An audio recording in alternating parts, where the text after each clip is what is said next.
আব্বা, আমি পরীক্ষায় গোল্ডেন এ প্লাস পাইছি। আমাগো গ্রামে আমি সবার চাইতে ভালো রেজাল্ট করছি। কি হয়েছে চাচা? আমার মেয়ে পরীক্ষায় গোল্ডেন এ প্লাস পাইছে। আমি আজকে গ্রামের সবারই মিষ্টি কিনা খাওয়াবো। আচ্ছা ঠিক আছে আব্বা, আমি যাই। ছোট আম্মা, আজকে আমার এসএসসি পরীক্ষার রেজাল্ট দিছে। তা পাস টাস করছস না আসলামের মাইয়ার মতো ফেল মারছস? আমি গোল্ডেন এ প্লাস পাইছি। তাতে মনে হয় দুনিয়া উদ্ধার করে ফেলাইছস। চেহারাটা তো কয়লার মতন কালা। পরীক্ষায় গোল্ডেন পায় কি হইব? তাড়াতাড়ি কাপড় চোপড় গুলা ধুইয়া গরুটার একটু পানি খাওয়া। কি হয়েছে? আমার ভালো রেজাল্টের কথা শুই না সুমন ভাই বেচারা একা খাইছে। একাই খাইছি। তুমি যদি খালি ফেল করতা, আমি সারা গ্রামের মানুষের কাছে মিষ্টি বিলায় তোমার আব্বার কাছে গিয়ে বিয়ার প্রস্তাব দিতাম। এখন আপনার লেগে কি আমি পরীক্ষায় ফেল করবো নাকি? তুই কোনো চিন্তা করিস না বাপ, আমি তোর লাগিয়া সুন্দর দেখে একটা মায়া বিয়া করাই দিব মনে। দরকার নেই চাচা। মায়া আমার এত ভালো রেজাল্ট করছে, ভাবতাছি কলেজে ভর্তি করাই দেব।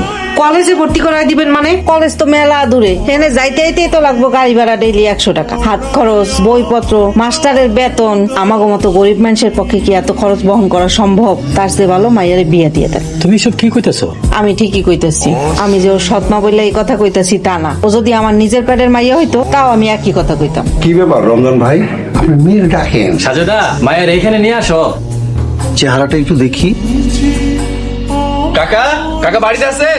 আয় এদিকে আয়।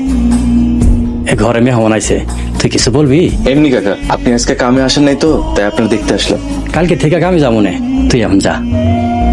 আমার এলাকার বাতি যা, আমরা এক লগে কাম কাজ করি। বুঝছি, মেয়ের এবার ভিতরে পাঠায় দেন। ভাইজান, আমরা বাসায় গিয়া চিন্তা ভাবনা করে আপনার জানান নেই। মাইয়া কি আপনাকে পছন্দ হয় নাই? আরে দূর মিয়া, আপনি কইছেন মাইয়া একটু শ্যামলা, আইসা তো দেখি পাইলার তলির মতো কালা। মায়াটা দেখতে একটু কালা, তবে মায়েরা কিন্তু অনেক ভালো। গরিবের মাইয়া কিন্তু সাংসারিক মাইয়া। আরে রাহেন তো মিয়া, এরকম কালা মায়া বিয়া করলে বৌনিয়া লজ্জায় বন্ধু বান্ধবের সামনে যাইতেই পারবো না।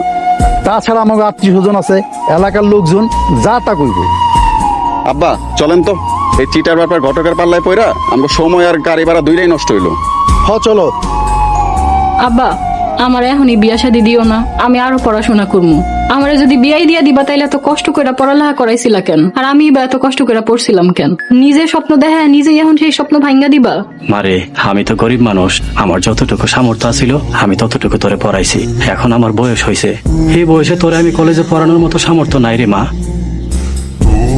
মেলা দিন তো হয়ে গেল, কোনো সন্ধান পাইছো ভাই? আমি আপনার মাইয়ার ছবি 15-16টা পাত্রে দেখাইছি, সবাই খালি কয় মাইয়া কালা। আমার মায়া কালো বইলে কি বিয়া দিতে পারবো না? দিতে পারবেন, তবে কিছু যৌতুক লাগবে। রুকাইয়ারে আমার লোকে বিয়া দিয়ে দেন। কি কইতেছস? আমার যৌতুক তো লাগবে না চাচা, আপনার শুধু মায়ের দিলেই হইব। কিন্তু আমার মায়া তো তোরে মনে পছন্দ করে না। যদি পছন্দ করতো তাইলে তো আমার মায়া আমারে কইতো। আচ্ছা ঠিক আছে, তুই যখন কইছস আমি পরে ভাইবা দেখবো না। রুকাইয়ের বিয়া যদি সুমনের সাথে দেই তাহলে কেমন হয়? এত মানুষ থাকতে সুমনের লগে বিয়ে দিবেন? আপনি কি পাগল টাগল হয়ে গেছেন নাকি? সুমন তো ভালা পোলা, তারে আমার সাথে কেউ ভালো চিনে না।